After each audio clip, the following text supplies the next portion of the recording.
there is belief, and then there is skepticism. And between those two lies a vast territory of questions and the unknown. But what if reality is far more complex than we've been willing to perceive? And what if the stories that we dismiss as myth and legend hold the keys to understanding consciousness? From ghostly encounters to mysterious lights in the sky, humanity has always sensed there was something more out there. Some call it the paranormal, and others call it the divine. Some search the stars for answers, while others look within. They are all connected, threads in the grand tapestry of life. But we stand at a place where the fabric between realities is much thinner than you might think, because this is Crossroads of the Veil.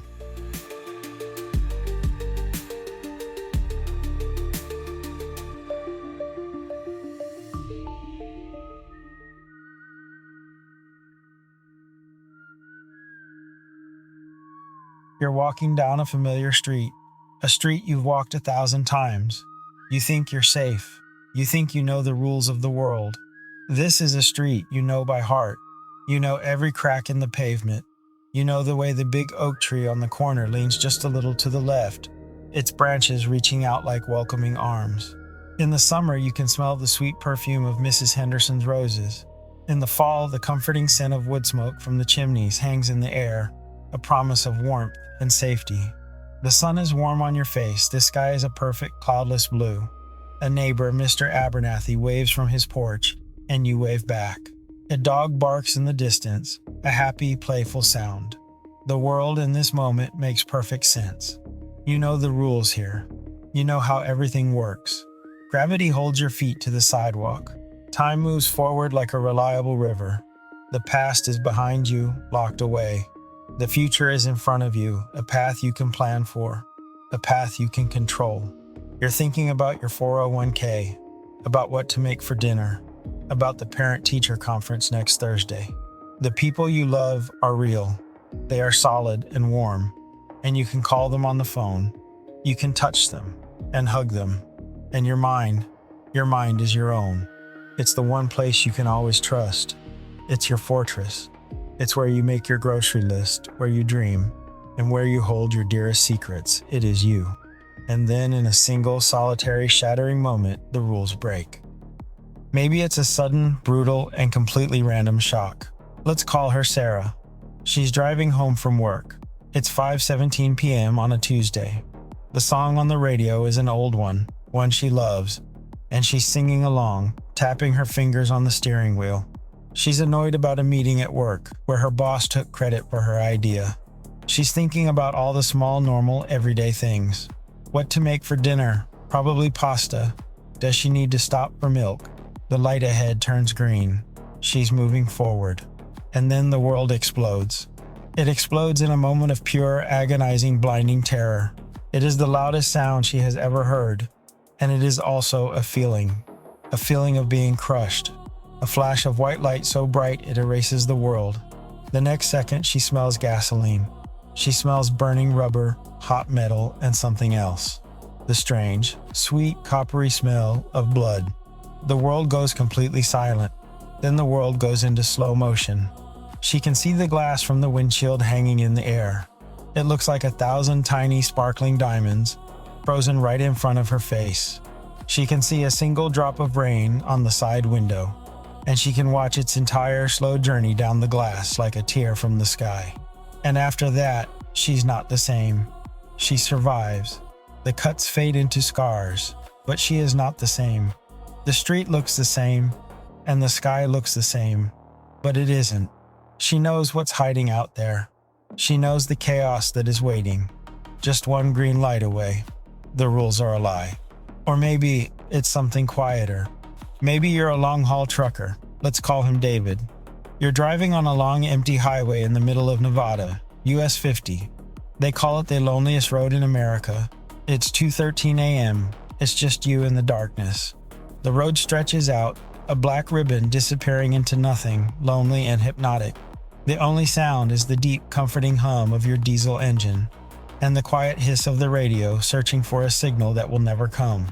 You're thinking about the next truck stop, about a hot cup of coffee. Your eyes are getting heavy. And that's when it happens. You see them. lights in the sky that shouldn't be there. They are not from a plane or a helicopter. You've been driving this route for 20 years. You know every star, every satellite, every late-night flight from the Air Force Base, and this is not that. These lights are bright, silent, and they move in ways that defy physics. They don't fly, they seem to jump. They go from the horizon to right above your cab in an instant. They stop on a dime, going from thousands of miles an hour to a dead stop. They move with a speed that makes your brain hurt to look at. You're scared, your heart is hammering, but you're also curious, so you pull over. You hear the crunch of gravel under the tires as you kill the engine. You step out of the cab into the cold desert air. You are not scared, not anymore. You are just in awe. It's a triangle the size of a football field, maybe bigger, and it is completely silent. It just hangs there, blotting out the stars. It doesn't make a sound. You blink, and it's gone. You're back in your cab. The truck is idling on the side of the road, but you don't remember turning the key or even getting in. You look out the windshield and the sun is coming up. The eastern sky is a bruised purple gray, and you look at the clock. It's 5:03 a.m. You blinked, and 3 hours are just gone. You have memories, but they are flashes. Images burned into your mind, memories that cannot be real. A cold room, a metallic smell, like ozone and cinnamon. A feeling of being touched by something that wasn't human, a cold clinical pressure. A feeling of being studied, like a bug under a microscope, and large black emotionless eyes, staring into you, not at you, staring right into your soul. But those memories, those impossible flashes, they feel more real than the steering wheel in your hands. They feel more real than the road you've driven 1,000 times. And the world is no longer the safe place you were taught it was.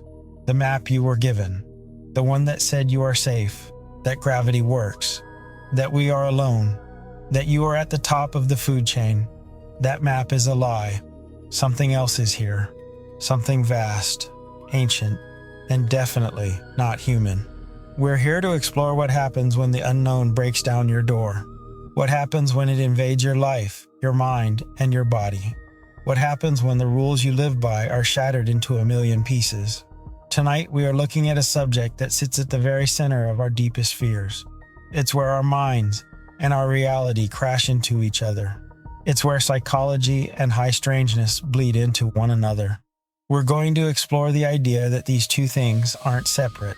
On one hand, you have profound, life-altering trauma, the kind that breaks your mind and your spirit, the kind that causes post-traumatic stress disorder, the car crash, the battle, the assault. And on the other hand, you have the reality-shattering experience of what we call ontological shock. That's just a fancy phrase for the shock that comes from a profound paranormal event. The shock of finding out that what you thought was real isn't. But what if these two separate paths, these two different doorways, lead to the exact same terrifying room? We're going to make an argument tonight that these events, these shatterings, are in fact involuntary catalysts. They are the triggers you never asked for. But triggers for what? A forced spiritual awakening. Now, I know what you're thinking. Most people assume that awakening is all love and light. They think of finding inner peace, bliss, and of monks meditating on a mountaintop. But if you look at the old texts, if you listen to the real stories, you will find that the awakening is just the beginning of the journey. It is the start of a set of trials. And if you are not prepared for the dangers of this journey, then it will be a trial by fire. And it will seem like a forced march through hell. It's a process that shatters your reality. It breaks you down to your foundations. It tears up the map of your world. It forces you on a perilous and dangerous journey to rebuild your entire world from scratch. The stakes couldn't be higher. Success on this path, if you can make it through, can lead to something called post-traumatic growth, a new wholeness, a new strength, and a deeper understanding of yourself and the cosmos, a new and better map. But failure is just as real, and failure is a nightmare. It leads to chronic, unending post-traumatic stress disorder. It leads to a life of debilitating isolation, where you are a prisoner in your own mind. It leads to delusion, to paranoia, and ultimately to madness. The great secret The one we're going to try and unravel tonight is that the awakening isn't the initial shock. It's not the crash, it's not the light in the sky. That is just the breaking of the glass. The real awakening, the hard part, is the long, agonizing, and ultimately triumphant process of putting the pieces back together. The process of integration. And here's why this matters right now. Our world is getting more stressful. The systems we trust are beginning to shake. And as the UAP phenomenon, the visitors, whatever they are, step further and further out of the shadows and into our headlines, these involuntary awakenings are going to increase. We are standing on the edge of a global mental health crisis, and perhaps a global spiritual emergence. This is a look at the forced path awakening. This is the map of the most dangerous and most important journey you might ever have to take, the journey through the veil. We begin as we must, at the beginning, with the event, the moment your world breaks. To understand that journey, you have to understand the violence of its start. We're talking about a fundamental rupture, and a break not just in your day, but in the very fabric of your reality. This is the shattering. Imagine for a moment that the world we live in, the reality we all agree on, is a thin sheet of ice over a dark and turbulent ocean. We call this ice consensus reality. It's the reality where the mail comes at 10 a.m., where gravity works, where the laws of physics are stable, and where the biggest threat to your existence is traffic, or maybe your cholesterol. We skate on this ice every day. We build our homes on it, we raise our families on it, and we trust it. We believe the ice is the only thing. The shattering is the moment that the ice breaks. It's the moment you fall through, into the freezing dark water. And in that terrifying water, you realize the ice was just a fragile, frozen crust, that the real world is the vast, non-human, and terrifyingly powerful ocean below. And the shattering comes in two primary forms. On the surface, they look entirely unrelated. One is physical and brutal, the other is strange and unbelievable. But as we'll see, they are brothers in arms. They are the twin hammers that break the mirror of our shared reality. The first hammer we know well. We've given it a name. We've studied it in our veterans coming home from wars they can't forget. We've seen it in our first responders, running into buildings as everyone else runs out. We see it in survivors of abuse, of assault, and of terrible accidents. We call it trauma, specifically the kind of overwhelming trauma that leads to post-traumatic stress disorder. But what is trauma? It's a word we use a lot, and maybe too much. But it's important we get this right. We're not talking about having a bad day at work or about a difficult breakup. We are talking about a moment that overwhelms your capacity to cope. As Dr. Bessel van der Kolk, one of the world's leading experts on this, has explained, trauma is not the event that happened. Trauma is the imprint. It's the scar the event leaves on the mind, the brain, and the body. It's the unprocessed and unintegrated experience. It's a moment of absolute terror, frozen in time, stuck. The conscious mind, the part of you that's listening to this, that part moves on. It tries to, but the body never forgets. The body, as van der Kolk's famous book is titled, keeps the score. Think about it like this. In a moment of overwhelming, life-threatening terror, your brain's normal processing systems just shut down. They break.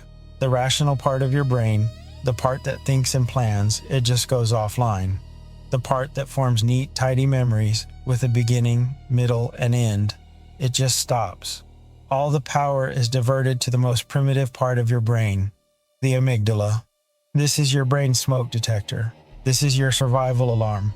It's the part that screams danger, survive, now. And in that moment, the amygdala doesn't record a memory. It just burns the experience, raw and unfiltered, straight into your nervous system. But it's not a memory, it's a scar. A raw wound in time, a piece of the past lodged like shrapnel in the present. This is why a flashback isn't a memory. A flashback is a reliving. The survivor isn't remembering the event. Their body believes it is happening all over again right now. Our survivor from the car crash is in her living room 20 years later. Her husband slams the kitchen door by accident. The sound of that slam is just a noise, but her body doesn't know that. Her smoke detector, its warning button permanently fused in the on position, screams fire, And in that instant, she's not in her living room, she's back in the car. She can smell the gasoline. Her heart is pounding. She's gasping for air. The world around her dissolves, replaced by the glittering slow-motion diamonds of the broken windshield.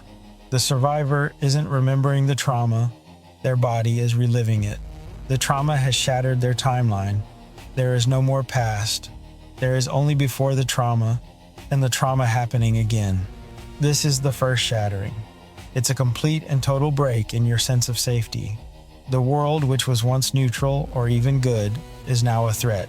You who were once whole are now a collection of triggers. Your own body, your own mind, has become a haunted house. It has betrayed you. It's no longer a safe place to live. The person is left standing in the rubble of their old life, their old self. The map they used to navigate the world, it's just gone. They are, in the most profound sense, lost. They have fallen through the ice. Now let's look at the second hammer. This one is stranger. It's the one we don't like to talk about. It's the one that gets you labeled crazy. We call it ontological shock. Ontology is just a big word for the study of what is real. Ontological shock, then, is the experience of discovering that your understanding of what is real is wrong. Horrifyingly and fundamentally wrong. This is the shock that comes from a genuine UFO encounter, or a profound paranormal event. This isn't about believing in UFOs, this is about seeing one. This is about it hovering silently over your car, a black triangle blotting out the stars. This is about losing 3 hours of your life on a dark road. This is the experience of our trucker, David. David is a skeptic, a what you see is what you get kind of guy. The world is made of diesel, asphalt, and dispatchers. Then on a lonely stretch of US 50, his world breaks. The silent football field-sized thing hangs in the air. It doesn't make a sound. It radiates a feeling. Not malice, but indifference, like a biologist looking at a microbe. He blinks. It's 2 a.m. He blinks again, and the sun is rising. His clock now says 5:03 a.m. 3 hours are just gone, and he has new, terrible memories burned into his mind. The huge black, emotionless eyes staring into him, not at him. The cold, sterile room, and a feeling of being helpless. This is the second hammer. This is the work documented by the late great Dr. John E. Mack. He was the Pulitzer Prize-winning head of psychiatry at Harvard Medical School. Not a man given to flights of fancy. In his book, Passport to the Cosmos, Mack details his work with abductees, or as he preferred, experiencers. These were not crazy people. These were teachers, lawyers, students, and parents. Mack went into this work a total skeptic. He assumed he was dealing with fantasy or buried memories of childhood abuse. He was trying to find a normal explanation. He came out of it convinced that these people were telling the truth. They were describing a real experience that was not happening inside their own heads. But what is that experience? It's an encounter with a non-human intelligence, and it's an encounter that shatters everything. It shatters our scientific map that says we are alone in the universe. It shatters our physical map that says travel between the stars is impossible. It shatters our biological map that says we are the smartest beings on this planet. And for the experiencer like David, it shatters their sense of self, safety, and sanity. Imagine knowing that you were taken. Knowing that beings with large black insect-like eyes entered your home right through the walls and took you. Knowing you were on a table. Knowing you were studied. Now imagine trying to live with that for the rest of your life. Who do you tell? Who could you tell? There is no box for this. There is no one to call. The police can't help you. Your doctor will medicate you. They'll say you're psychotic. Your priest or pastor might call it demonic, a different kind of terror. This is an absolute and total isolation. This is ontological shock. And here is where the paths converge. The trauma survivor from the car crash, her sense of safety is shattered. The UAP experiencer, his sense of reality is shattered. But the result is the same. Both are left standing in the rubble. Both are holding a map of the world that is now useless. Both are in a state of profound crisis. Both are isolated and terrified. Both are changed permanently against their will. This wasn't a gentle process. This is a violence. This is the trial by fire we talked about. And the fire isn't the experience itself. The fire is the shattering. The true nature of this shattering, as we'll explore, is not just destructive. It's a clearing, a forced demolition of a building that was perhaps too small to begin with. The old you, the old world, has been declared unfit, and it's been brought down, crashing into the dust. The person is left choking on that dust. The problem is, no one gave them a blueprint for what to build next. And this is where the real mystery begins. Because in that dust, in that terror, and in that confusion, something else is waiting. The shattering has done more than just destroy. It's opened something. It has torn a hole in the veil. The person's old life is over. That is a fact for them. The person they were is gone. They are now the survivor. They are now the experiencer. A new, terrifying, and involuntary identity. And they are faced with a path. They can't go back. The house is gone. The map is burned. They must go forward. But where? This is the catalyst. It's the call to adventure from mythology. But it's not a friendly wizard knocking on your door. It's a monster breaking the door down. The person has been thrown, screaming, out of the normal world and into something else. This something else has been called many things. The underworld, the dark night of the soul, psychosis, and a spiritual emergency. But what it is a journey to find and build a new reality, a new self, a new map. And this is the central hypothesis we are exploring, that these two devastating events, one, a trauma of our reality, and the other, a trauma from beyond our reality, are both spiritual initiations. They are initiations that you never asked for. They are the start of a forced path awakening. The shattering is not the end of the story. It is the first chapter, and the rest of the book is a mystery, thriller, and a sacred text that the person must now write for themselves. The alternative is to remain lost in the rubble forever. The failure, as we'll see, is to become a ghost in your own haunted house. The success is to rebuild the house, and in doing so, to discover that it is so much bigger and so much stranger than you ever dreamed it could be. So the shattering has occurred. The world is broken. The ice is cracked, and you are in the freezing water, gasping for air, and all you can see are the dark, turbulent waves of an ocean you didn't even know existed. But what is this world that breaks? What is this map that we've all been given? The one that the trauma survivor and the UAP experiencer now find is completely useless.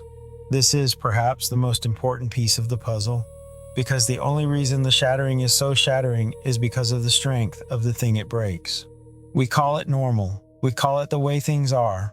We call it consensus reality. But really, it's just the story we all agree to believe in so we can get through the day. It's the set of rules we don't talk about.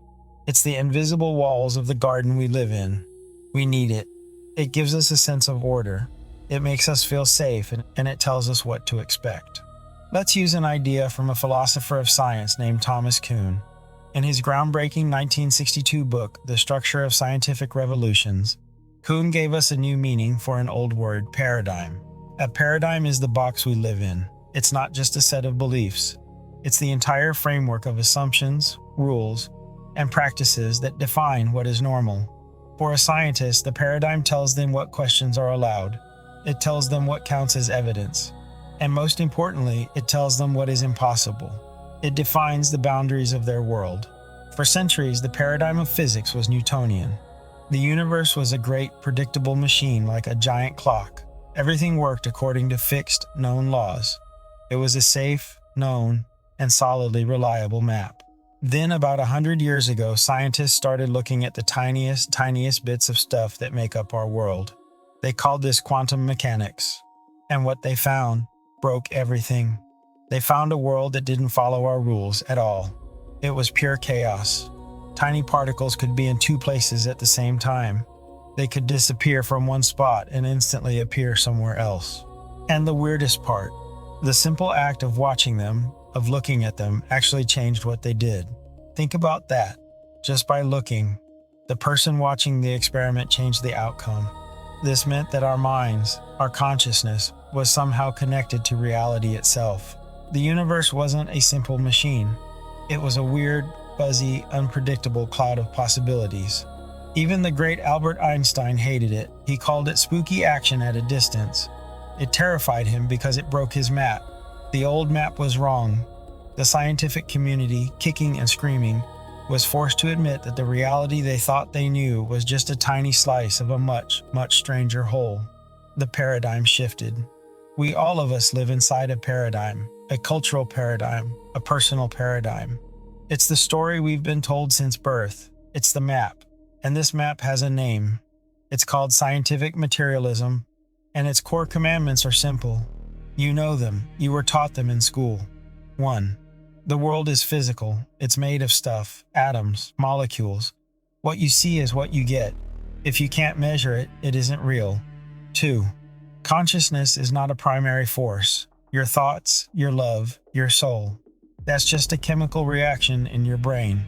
It's an accident. When the machine stops, the ghost is gone. 3. We are alone in the universe. Life is a chemical fluke that happened here on this one little planet and probably nowhere else. 4. Miracles don't happen. The laws of physics are fixed. Ghosts, telepathy, spirits, life after death. That's all wishful thinking. Superstition. 5. And when you die, you die. The light goes out, and that's it. Game over. This is the paradigm of scientific materialism. And let's be fair, it's a useful map. It's not wrong, it's just incomplete. It's a map of Manhattan, detailed down to every single street sign. But it's missing the other 4 boroughs. It's missing the entire state of New York, the continent, and the rest of the planet. This map gave us computers. It gave us antibiotics that saved our lives. It gave us skyscrapers and airplanes. It's a very good map for building physical things. But what if the map is not the territory? What if the map is just a rough sketch of a single tiny continent on a vast, uncharted planet? This is what the shattering reveals. The trauma survivor Sarah, her map said, I am safe. The world is a predictable place. The trauma, the random, chaotic, brutal violence of the crash proved that map wrong. The map was a lie. The territory is wild. The territory is chaos, waiting to strike. Now look at the UAP experiencer, David the trucker. His map, our map, said, we are alone. Non-human intelligences are not here. The laws of physics are fixed. The phenomenon, the silent football field-sized triangle that jumped across the sky and stole 3 hours of his life, proved that map wrong. The map was a lie. The territory is not what we thought. It's crowded, and it is strange. This is why the work of men like Dr. Jacques Vallée is so dangerous to our paradigm. Vallée is a brilliant scientist, an astronomer, a computer scientist. He was the real-life model for the French scientist in the movie Close Encounters of the Third Kind. He's not a wild-eyed fanatic, he's a data scientist. He's been studying this phenomenon for decades, and his conclusion is far stranger and far more threatening to our map than just aliens from another planet. In his book, Passport to Magonia, Vallée makes a chilling argument. He opens the case files of history, and he shows that the UFO phenomenon, the abduction phenomenon, is not new. It didn't start in 1947. It has always been with us. We just called it something else. We called it the Fae. We called it fairies. We called them goblins, elementals, jinn, demons, angels. We told stories of people being taken to fairyland, a place that exists right alongside our own world, just out of sight, a place you could stumble into by accident. We told stories of lost time, of people who vanished for a night and returned, thinking only an hour had passed, only to find their friends and family had aged 7 years. We told stories of medical procedures, of strange hybrid children, of warnings and prophecies given by these strange, non-human beings. Vallée's hypothesis is that this is not just a physical event. It's not nuts and bolt ships coming from another star. It is a control system. It is, he suggests, a thermostat for human consciousness. It is another reality, another dimension intersecting with our own. And it shows itself in a form that our culture can understand. In the Middle Ages, with its deep belief in the spirit world, it was fairies and demons. In our space-age 21st century, with our belief in technology, it is extraterrestrials in spaceships. It's the same phenomenon, just wearing a different costume, a costume that fits the paradigm of the time. This is true ontological shock. because it doesn't just break the map, it sets the map on fire. It suggests that the territory is not just bigger than we thought, it is sentient, it is interactive, and perhaps it is toying with us. And this brings us to the mystery thriller aspect of our story. This brings us to the cover-up. But why? Why would the government, as chronicled by historians like Richard Dolan in his exhaustive work, UFOs in the National Security State, work so hard for 80 years to hide this, to ridicule it, to destroy the lives of witnesses? Yes, to protect secrets, to reverse engineer the technology. Of course, that's the obvious answer. That's the materialist answer. You find a new, powerful weapon, you don't share it. But there is a deeper, more ominous reason. It's not just to protect us from the truth of them. It's to protect the paradigm. It's to protect the map. Because what happens to a civilization that is built entirely on the map of scientific materialism, when you prove definitively that the map is wrong? What happens to our economies? What happens to our religions? What happens to our power structures? It's chaos. It is a global ontological shock. It is the shattering for 8 billion people. And this is what the individual trauma survivor and the individual UAP experiencer feels. They have already had their paradigm shattered. They are living alone in the post-shattering world. They are already behind the veil. And the terror and the isolation comes from the fact that everyone else is still walking around, believing in the old map, arguing about things that no longer seem real. This is a profound deconstruction. The normal world is revealed to be a stage set, a story we all agreed to tell each other so we could feel safe. And the shattering is the moment you are pulled off the stage, dragged from the audience. You are backstage, and it's dark. You can see the ropes. You can see the pulleys. You can see the actors taking off their masks. You can see the true, terrifying scale of the production, and you can't unsee it. This is the crisis. The shattering proves the map is a lie, but it doesn't give you a new one. It just leaves you stranded in the true, uncharted, and terrifying territory. The normal world is designed to keep this territory out. It's a walled garden, and the shattering is the breach in the wall. For the trauma survivor, the monster got in. For the UAP experiencer, the visitor got in. But what if the monster and the visitor are just two faces of the same thing? The face of reality. A reality so vast, so complex, so non-human, that our little map, our little paradigm, just can't hold it. This is the precipice. This is the edge of the known world. And the forced path to awakening is the involuntary push off that edge. The person is falling, and below them is not an abyss, it is a new world. But to survive the landing, they must first learn to fly. And this is where the true perilous journey begins. The journey inside. The journey to build a new map. Let's walk very carefully down the first path. The path of the wound. The catalyst of trauma. To understand how this leads to an awakening, we have to understand why it is so terrible. We have to respect the darkness. We can't just jump to the gift part. We can't put a love and light sticker on a wound that is still bleeding. We have to be an investigator. We have to pick up the flashlight, step into the haunted house, and look the ghost in the face. We talked about Dr. Bessel van der Kolk, the body keeps the score. But let's really unpack that, because this isn't poetry, it's about what happens inside your brain. When the event happens, the crash, the battle, the assault, your brain is flooded with a toxic bath of stress chemicals and adrenaline. They are screaming at your body, survive, and you do. But the brain has changed. The overwhelming, crushing force of that moment has rewired the circuits. It's like a massive electrical surge that has blown the fuse box and melted the wiring. Remember the amygdala. That's your brain's smoke detector. In a traumatized brain, that alarm is stuck in the on position. It's jammed into a state of permanent alert. It now sees danger everywhere. The slightest hint of anything that reminds the body of the event, a loud noise or a particular smell, and the alarm bells shriek. And at the same time, the other parts of the brain are wounded. The hippocampus. This is your brain's librarian. It's the part that sorts memories and files them away. It's the part that takes a new experience, stamps it with a time and a date, and files it in the past cabinet. It's the part that says, This is over, this is present, and this is safe. In a traumatized brain, that toxic bath of stress chemicals poisons the hippocampus and causes it to shrink and become weaker. Our librarian is essentially bound and gagged, unable to do their job.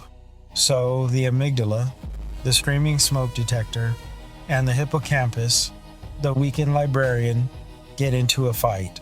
The smoke detector shrieks, "We're in the fire, it's happening again." And the librarian is too weak to shout back, "No, that fire was 20 years ago, we're just making toast." The alarm wins every time. And then there's the part of your brain that tells stories, your speech center. In the moment of the trauma, it shuts down. This is, literally, speechless terror. This is why survivors, when you ask them what happened, say, "I can't talk about it." They literally do not have the words. The brain didn't store it that way. The memory is not stored as a story. It's stored as fragments, as raw sensations. A flash of light, the smell of burning rubber, a feeling of absolute dread, a coldness on the skin. These fragments are not memories, they are ghosts. They are landmines buried in the nervous system. And the survivor must walk around them every single day for the rest of their life. This is post-traumatic stress disorder. It is a prison, and a prison built from your own biology. Your own body has become the enemy. It betrays you over and over again with false alarms. Your own mind is a haunted house, and you are trapped inside. Let's follow Sarah, our car crash survivor. It's 6 months later. The casts are off. She's fine. She's back at work. She's pretending. She's sitting in her living room trying to read a book. Her husband is in the kitchen. He drops a pot on the floor. The sound hits her, and her smoke detector explodes. She's not in her living room. She's in the car. She can smell the gasoline. Her heart is a drum, pounding against her ribs so hard she thinks they'll break. She can't breathe. The walls are closing in, and she sees the diamonds of glass hanging in the air. She's screaming. Her husband runs in, and he sees his wife crouched in the corner, shaking, staring at a wall. He doesn't know what to do. He says, "Honey, it was just a pot. You're safe." But she can't hear him because she isn't safe. Her body is convinced she is dying right now. This is the hell of post-traumatic stress disorder. So where is the awakening in this? This is pain, and this is a living nightmare. The awakening is not in the pain. The awakening is in the answer to one desperate question. How do you live like this? The old map is gone, your old life is over, and the old you is a ghost. The survivor is at a crossroads in the middle of a dark, haunted forest. The first path is denial, numbing, and avoidance. This is the easy path. It's wide, and it's paved, and it's littered with distractions. These distractions come in the form of alcohol, drugs, workaholism, and rage. This is anything and everything to keep the ghosts quiet, to not feel the body, and to not be present in the room with the landmines. And this path leads to isolation and a slow, agonizing death. This is the failure of the journey. This is letting the trauma win. And this is about becoming a ghost in your own haunted house. But there is another path, the second path. This path is terrifying. It's narrow, dark, and overgrown with thorns. It also leads into the pain and into the fire, because the only way out is through. This is the involuntary catalyst. The trauma is so profound, so life-shattering, that all the normal, superficial ways of living just stop working. The survivor cannot care about office politics or what's on TV. She cannot make small talk at a party because it all feels like a joke. The trauma burns away the trivial, the false self, and the mask you wore for the world. It leaves only the raw, essential, terrifying questions. These are not psychological questions, these are spiritual questions. The trauma forces the survivor onto the spiritual path and against their will. This is the forced path. The journey of healing from deep trauma is a spiritual journey. It has to be, because no amount of rational thought can fix a broken nervous system, and no amount of positive thinking can rewrite a memory that is stored in your body. The healing must happen at the same level as the wound, the nonverbal level, the bodily level, and the soul level. This is why therapies that involve the body, not just talking, are so powerful. We're talking about the slow, mindful practice of being in your body, of feeling your feet on the floor, of breathing, and teaching the body step by step and breath by breath that it can be a safe place to live again. Meditation, not to clear your mind, that's a myth. The goal is to learn to sit and watch the storm in the mind without being swept away by it. Learning to be the witness to the pain and not the victim of it. Learning to find the eye that is behind the fear and the eye that is watching the flashback. And strange and powerful techniques like EMDR, eye movement desensitization and reprocessing. This is a therapy that seems to almost magically help the brain finally file the frozen memory. It helps that weakened and gagged librarian, the hippocampus, finally grab that screaming, fragmented memory, stamp it past in big red letters, and file it away where it belongs. It moves the memory from happening now to happen then. This is not just about coping. This is about integration. This is about teaching the body, teaching the smoke detector that it is over, that you are safe. This process is hard, painful work and is an awakening. It is a slow, agonizing rebirth. The survivor must reconnect with their own body, a body they have come to hate and fear. They must learn to listen to the score the body has kept. And in listening, something amazing happens. They discover a self that is deeper than the trauma, a self that was never touched by the event, a self that is whole and is unbroken. Joan Borysenko, in her book Fire in the Soul, talks about this. The fire is the suffering, the crisis, the trauma. It burns away everything that is not real, everything that is not essential, and what is left is the soul and the core of you. The trauma shattered the ego and the persona, the little me that thought it was safe and in control. In that rubble, the survivor finds God, finds a source, and a profound interconnectedness to all life. They find a reason. This is the catalyst. The wound becomes the door, the poison becomes the medicine, and the pain becomes the teacher. The shattering forced the person off the horizontal axis of their day-to-day life. The get a job, pay the bills, watch TV axis. And it dropped them, kicking and screaming, onto the vertical axis. The axis of meaning, of depth, and of spirit. This is not a gift, it is not beautiful, it is brutal, and it is a war. But it is a war that can be won. And the prize is not getting back to normal. Normal is gone. It was a lie. The prize is something new, a new normal. It is post-traumatic growth. It is wholeness. It is an awakening that has been earned in the very fires of hell. The wound that would not heal becomes the sacred space, the place, as the poets say, where the light gets in. Now we walk the other path, the one that comes from the sky. This is the stranger door, the one our map refuses to admit even exists. This is the ontological shock from a UAP or paranormal event. Let's be absolutely clear. We are not talking about seeing a fuzzy light in the distance. We are not talking about a weather balloon or swamp gas. We are not talking about a hoax. We are talking about what the data shows. The real data. The data that has been hidden and ridiculed and classified for 80 years. The data that researchers like Jacques Vallée and Richard Dolan have painstakingly chronicled. The data that is now, finally, being confirmed by the Pentagon and by Navy pilots. We are talking about close encounters. The shattering here is not just psychological, it is ontological. It breaks reality itself. Let's go back to Dr. John E. Mack, Harvard, Pulitzer Prize winner. This is not a fringe kook. This is the definition of the establishment. And his work on this subject cost him everything. Harvard, his own university, spent 14 months investigating and trying to discredit him, not because his methods were bad, not because he was a bad doctor, but because his conclusions were unthinkable. They violated the paradigm. They broke the map. What were those conclusions? In Passport to the Cosmos, in his earlier book, Abduction, Mack lays it out. The people he studied, the experiencers, were not lying. They were not delusional. They were not, as other psychiatrists insisted, misremembering birth trauma or childhood abuse. They were not suffering from fantasy-prone personalities.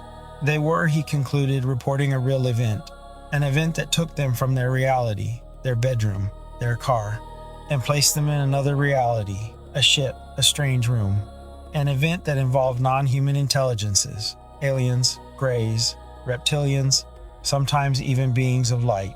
An event that was often, especially at first, terrifying and traumatic. Medical procedures, strange examinations, the creation of hybrid babies, and most profoundly, the downloading of information, warnings about the planet, about our self-destruction, visions of a dying Earth, visions of nuclear war, a profound, overwhelming message of ecological crisis. This is the shattering. How do you go to work on Tuesday? How do you sit in a meeting about spreadsheets after that? How do you flip burgers? Or argue a court case or drive your kids to soccer practice, knowing what you know? Who can you tell? The answer for decades was no one. Let's go back to David, our trucker. He makes it to the truck stop in Ely. The sun is up, it's a normal day. He stumbles into the diner. The waitress, a woman he's known for 10 years, smiles and says, "The usual, David." He just stares at her. How can she be smiling? How can she be talking about coffee? He tries to call his wife. He says, "Honey, something happened last night." He tries to explain. The triangle, the silence, the missing time, and those eyes. And there's a long, cold silence on the other end of the line. And then she says, "David, are you okay? You sound crazy." He's alone. He has a trauma in every sense of the word. It has all the hallmarks of post-traumatic stress disorder. The terror, the helplessness, the violation, and the feeling of his body not being his own. But it has one more devastating layer. The car crash survivor, as horrible as her experience was, at least lives in a world where car crashes are real. Everyone believes her. She has shown compassion. There are support groups. There are protocols. The map has a box for car crash survivor. The UAP experiencer lives in a world that denies his event is even possible. The world, the map, our entire culture calls him crazy. This is profound gaslighting, not just by a person, but by all of society. The ontological shock is absolute. The isolation is total. And just like the trauma survivor, the experiencer is pushed violently to the vertical axis. The questions that consume them are not practical, they are spiritual. And this is where Mac's work got really dangerous for the paradigm. He found that for many experiencers over time, the trauma, the post-traumatic stress disorder part lessened, and something else emerged, a transformation. The experience, as terrifying as it was, acted as a catalyst, a forced path. The experiencers developed what Mac called a dual consciousness. They could live in our normal, everyday consensus world. They could pay their bills. They could raise their kids. But they knew it wasn't the only world. They knew the map was a lie. They had one foot in our world and one foot in the other world. They developed a profound sense of ecological urgency. They felt the pain of the earth, a knowing that the planet was in trouble, a knowing that was given to them. They developed a profound sense of spiritual connection to all things. They lost their fear of death. They knew that consciousness was primary, that it continued, that the physical world is secondary, maybe even an illusion or a dream. They became, in short, spiritually awake. This is the forced path. The visitors, the phenomenon, whatever it is, acted as the shatterer. It broke their materialist paradigm. It broke their map. And in doing so, it opened their minds to a larger, stranger, and more meaningful reality. This echoes Jacques Vallée's control system hypothesis. What if the function of the phenomenon is to update human consciousness, to break our old paradigms, and to force us to evolve? It doesn't do this gently. It doesn't send a memo. It doesn't hold a press conference. It does this by shattering our reality, one person at a time. It is a trauma, but it is a transformational trauma. This is radical, and it suggests that these two paths, the wound and the visitor, are not just parallel. They are the same path, wearing two different masks. The trauma path is a shattering from within our reality, a human trauma. The UAP or paranormal path is a shattering from outside of our reality, a non-human trauma. But the result is the same. The normal world is gone. That map is in ashes. The person is forced onto a journey, a perilous journey, a journey through the dark night of the soul. And this is where the real stakes are revealed. Because this journey, this crisis, this falling apart, this state of seeming madness has a name. And it is not psychosis. It is a spiritual emergency. And navigating that is the single most dangerous and most important thing a human can do. We have found two paths, the wound and the visitor, and they have led us to the exact same place. The shattering is complete, and we are left in the dust and rubble. The old world is a smoking ruin, and your old self is gone. The place you find yourself is perilous, and your state of being is terrifying. This is the most misunderstood part of the entire journey, because this is the true crossroads of the veil. The person, the survivor, and the experiencer are all in crisis. They are not who they were, but they are not yet who they will be. They are in the in-between now. The dark, confusing, chaotic wilderness between two worlds. And we have a clinical term for this, a term that our materialist paradigm hates. It is called a spiritual emergency. This is the life's work of two brilliant psychiatrists, Stanislav and Christina Grof. Stan Grof was one of the original researchers who ventured into the therapeutic uses of LSD in the 1950s and 60s, before it was made illegal. He and his wife Christina spent their entire career studying non-ordinary states of consciousness, shamanism, and the very process we're talking about. In their groundbreaking book, The Spiritual Emergency, when personal transformation becomes a crisis, they gave a name to the unnameable, and they made a distinction, a vital, life-saving distinction. The distinction between psychosis and a spiritual crisis. Our materialist paradigm, our old map, sees only one thing. It has only one box.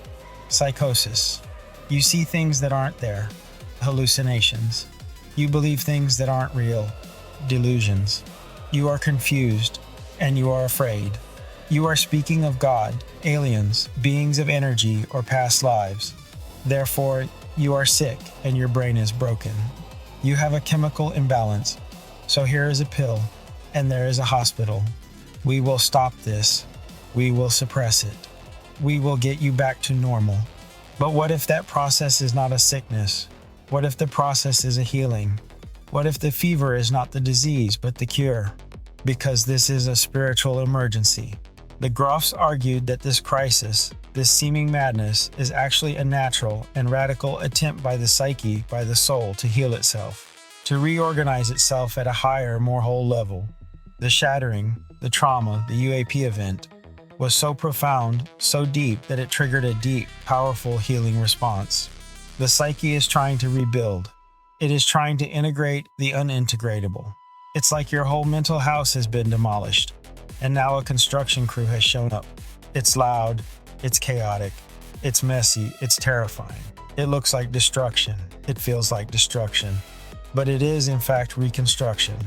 And this process looks like madness. The person may have visions. They may hear voices, and they may feel intense, strange energies moving in their body. What Eastern traditions call kundalini, a serpent fire ascending the spine. They may relive what feels like past lives, and they may feel like they are dying. And in a way, they are. The old ego self, the mask, the normal you, is dying. It has to. It is too small. The box is too small for the new, larger reality you've been forced to see. This is the trial by fire. And here is where the stakes come in, because this is the razor's edge.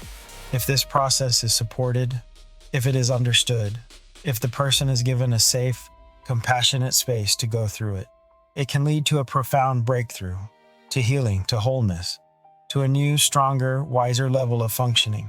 The Grofs call this spiritual emergence. The crisis, the emergency, resolves into a new, higher order.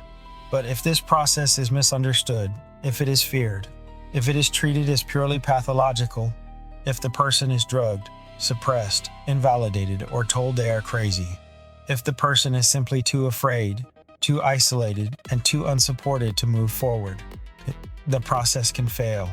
The energy is too much, and the fear is too great. Then the breakthrough becomes a breakdown. This is the path to madness, to chronic psychosis, and to a life lost in delusion. This is the failure of integration. So the survivor, the experiencer, they are not just sad or scared. They are warriors in a metaphysical battle for their own soul, and they are doing it alone, in the dark, while the entire world shouts at them that they are insane. This is why it is a perilous journey, and this is why the stakes are so high. The dark night of the soul is not a metaphor, it is a crucible. The fire is the memory of the trauma. The fire is the memory of the visitor. and the person is in the fire. And they have to stay in it, not run from it, not numb it, but stay in it and feel it until it burns away the old self, the old lies, and the old map. This is a heroism of a kind our world does not recognize. This is what the great psychologist William James, writing over 100 years ago in his classic The Varieties of Religious Experience, called the twice-born soul. The once-born are the healthy-minded. They fit in our paradigm. Life is simple. The map works for them. They are happy, and they don't question things. But the twice-born are the sick souls, the ones who have seen too much, the ones who feel the pain of the world, the ones who know, in their bones, that the paradigm is a lie. They cannot be happy as they are. They cannot get back to normal. They must be reborn. They must go through the crisis. They must die to their old life. They must find a new map. The trauma and the visitor are what make you a sick soul. They force you into the army of the twice-born. If you can survive, we must talk about this. What happens if the journey fails? It's the bad ending. It's the shadow that gives the journey its meaning. This is the failure of integration, and it is a tragedy. It takes several forms, and all of them are a kind of hell. The first and most common path of failure is the one we already know: chronic, unresolved post-traumatic stress disorder. This is the prison of the past. This is the path of isolation and avoidance. The survivor, our friend Sarah, never faces the wound. She cannot. It is simply too terrifying. The fire is too hot. So instead, she builds her entire life around the wound. She builds a fortress to protect it, a high wall with no doors and no windows. But in doing so, the fortress becomes a prison. She numbs herself. Alcohol, drugs, rage, work, doom scrolling, anything to feel less. She detaches. She feels like she's watching her life from a great distance, like a movie she doesn't care about. She isolates herself. Relationships are dangerous. Trust is impossible. Love is a risk she can't take. The body never stops keeping the score. The smoke detector is always screaming. The person is stuck in a permanent state of fight or flight, exhausted, angry, and terrified. They are a ghost in their own life. They are haunting the past, unable to ever arrive in the present. The shattering happened, but the rebuilding never began. The person is living in the rubble, and they will die in the rubble. The catalyst failed. This is the pendulum that swings between the white-hot terror of reliving the event and the cold gray numbness of being dead to life, back and forth, forever. This is a failed awakening. Now let's look at the second path of failure. This one is subtler, and perhaps more insidious. It is the pitfall of spiritual bypassing, the glittering trap. This happens when the person, deep in the spiritual emergency, gets scared. The darkness is too dark. The pain is too deep. The chaos is too much. So they grab onto spirituality as a life raft, but they use it to avoid the journey, not to complete it. They try to jump to the end of the book without reading the middle. They cover themselves in love and light. You've met this person. My trauma was a gift. The aliens are here to save us. They are our space brothers. Just be positive. Your low vibration is attracting the negativity. They use the language of awakening to bypass the work of awakening. They are using positive ideas to suppress negative emotions. The grief, the rage, the terror, and the confusion. It's denial, dressed in a holy robe. This is not integration. This is a spiritual delusion. It's a brittle, fragile wholeness. The wound is still there. It's just covered in glitter. And it will fester. It will come out sideways, as judgment of others who aren't as enlightened, as arrogance, as a secret toxic shame that they still feel the pain, that they're failing at being spiritual. This is the pitfall, the trap. It looks like awakening, but it is the opposite. It is a more clever and more lonely prison. Now we arrive at the third path, the one we fear the most, delusion and psychosis. This is what happens when the spiritual emergency becomes a permanent breakdown. The person cannot handle the influx of new information. The old map is shattered, but no new map is built, and there is only chaos. The UAP experiencer David cannot integrate the reality of the visitor, so he becomes lost in it. The person's sense of self, their I, doesn't heal. It inflates to protect itself. It becomes huge and all-important. I am the chosen one. I am the savior. I have been given the secret to save the world. He might start a cult because he's no longer integrating an experience. He has become the experience. Or the self shatters into 1,000 pieces. This is what we call schizophrenia. This person is lost in the underworld. They never come back.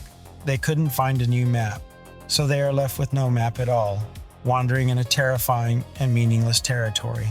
And what is the common thread in all three of these failures? The chronic post-traumatic stress disorder, the spiritual bypasser, and the person lost in psychosis. Isolation. That's the key that determines success or failure, integration versus isolation.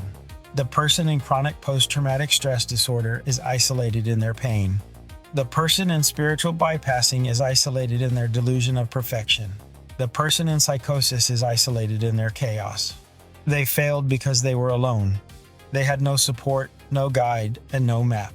No one who could sit with them in the fire and say, "Yes, this is terrifying. Yes, this is real. You are not crazy, and you are not alone. Keep going. This is the danger, and this is the horror." The shattering is a guarantee. The awakening is not. The trial by fire is real, and many do not make it through. They are consumed by the fire. This is why we must talk about it, why we must understand it, because the stakes are not just happiness. The stakes are sanity. The stakes are life itself. Now we must talk about the miracle. We must talk about the good ending, the one that's possible, and the path of success. What happens when you succeed?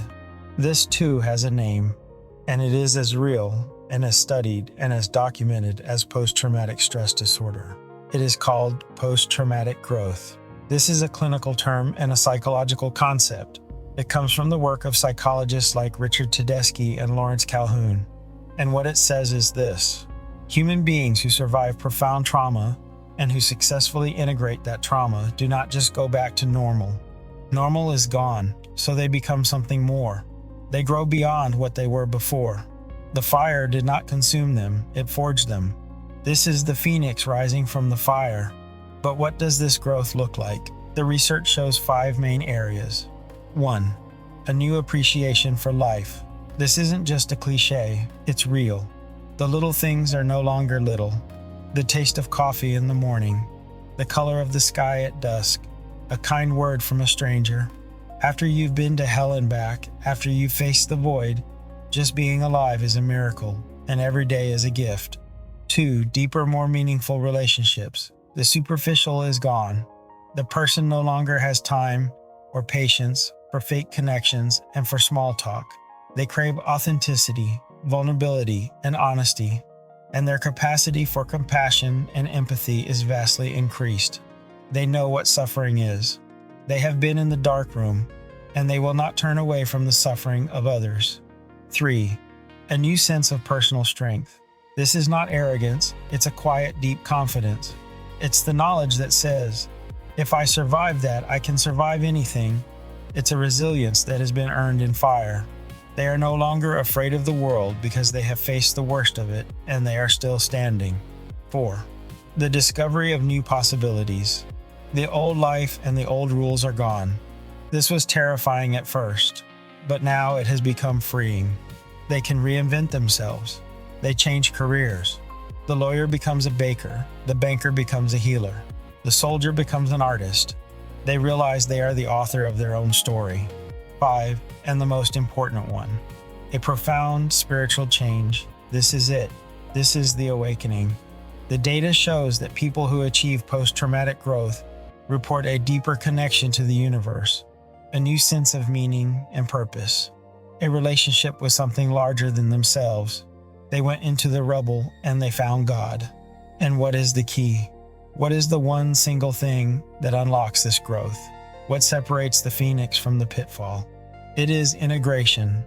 It's the opposite of isolation. Integration is the work. It is the journey. It's facing the wound. Remember van der Kolk. It's reconnecting with the body. It's doing the yoga, the therapy, the EMDR, eye movement desensitization and reprocessing. It's letting the trapped energy, the frozen terror out, through tears, through shaking, through storytelling, through art. It's finally giving the body and the nervous system the message it has been so desperate to hear for so long. The war is over. You are safe. And for the UAP experiencer, David, what is his integration? It's facing the anomaly. Remember Mac and Valley. It's accepting the unacceptable. It's rewriting his own map of reality to include the visitor, to include the strangeness. It's sitting with the terror until it becomes awe. It's realizing that the universe is so much bigger and stranger and more intelligent than he ever thought, and that this is not, in the end, a terror. It is an invitation to grow. The successful integrator is the alchemist. They have taken the poison of their shattering, the trauma, the ontological shock, and they have metabolized it. They have broken it down inside their own soul, and they have transformed it into medicine.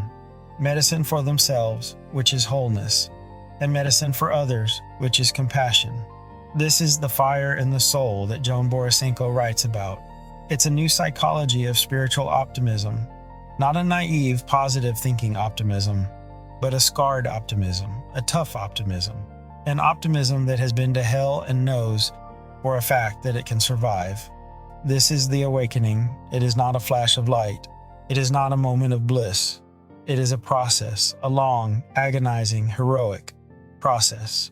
It is the process of rebuilding your world, of rebuilding yourself. And when you are done, the new world is stronger.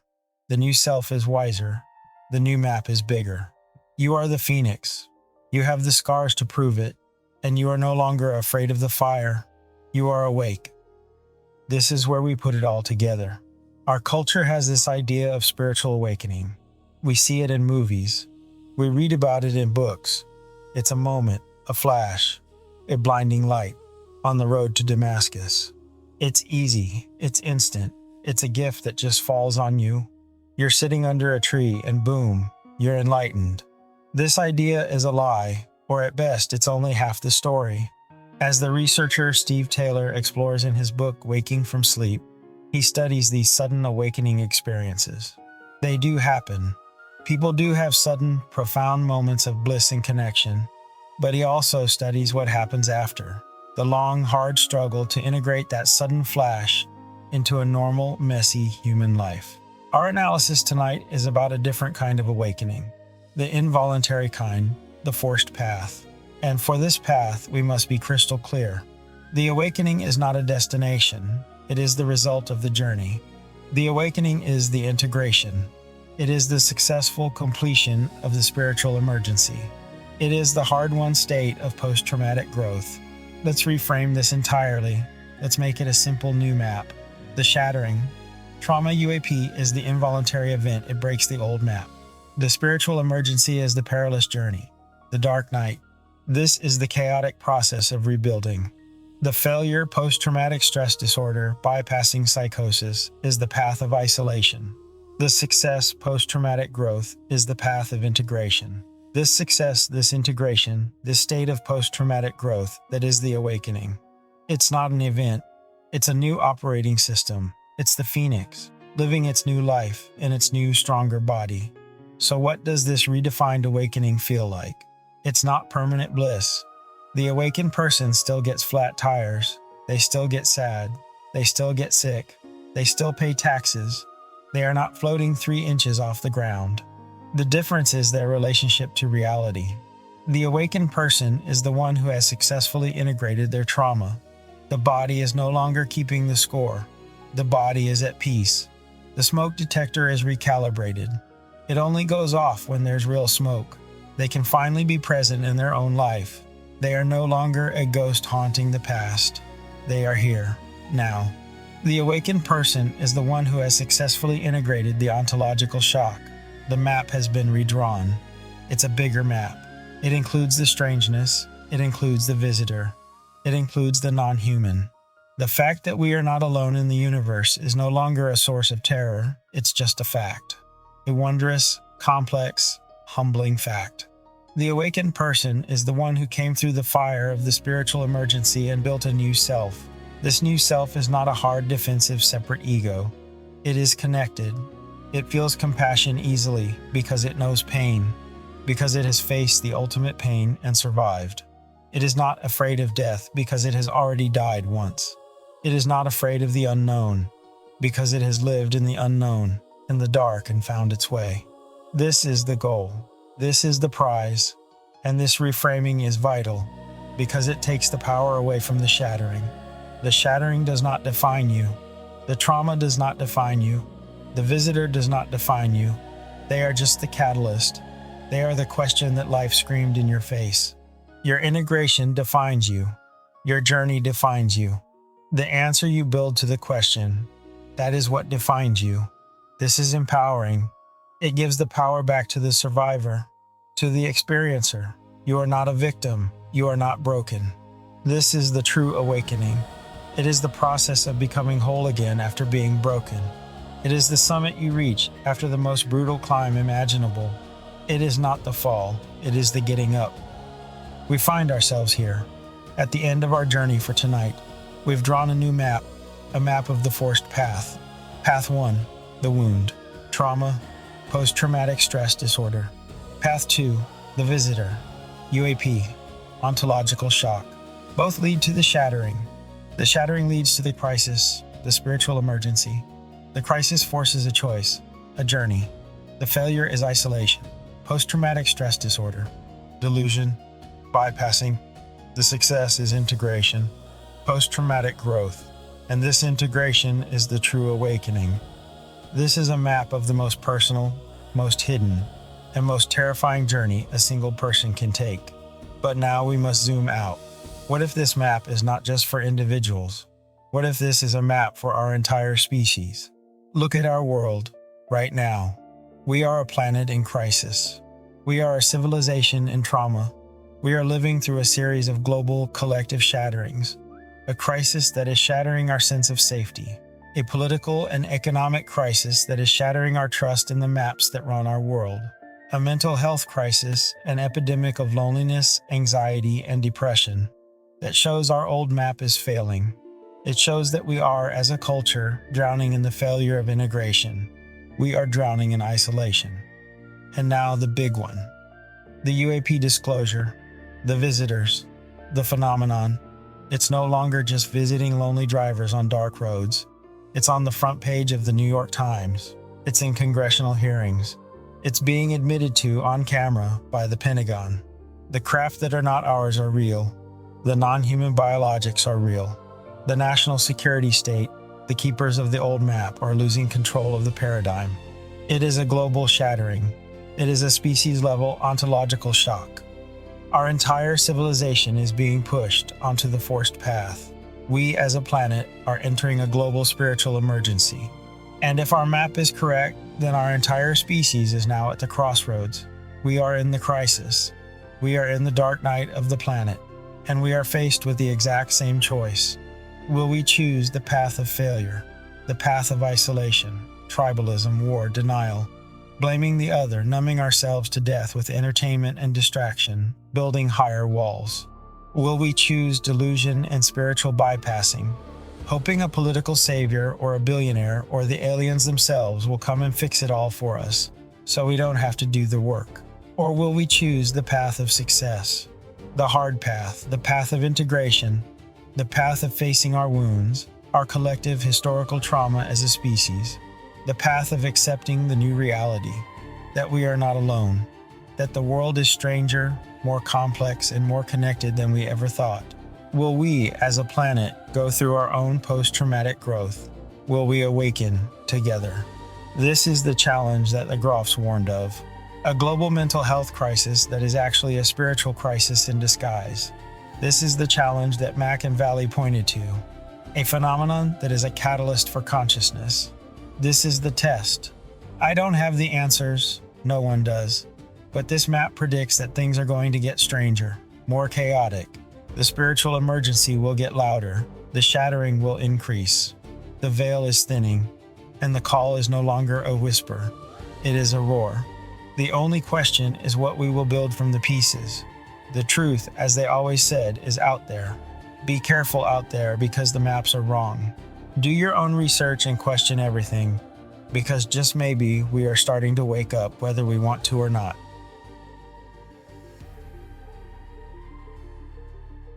As we step back from the crossroads, remember the story doesn't end here, because this is just the beginning, searching for the knowledge and wisdom to unravel the mysteries of our universe.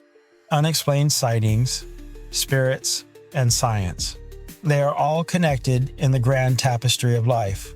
So remember, keep pulling at the threads, because this has been Crossroads of the Veil.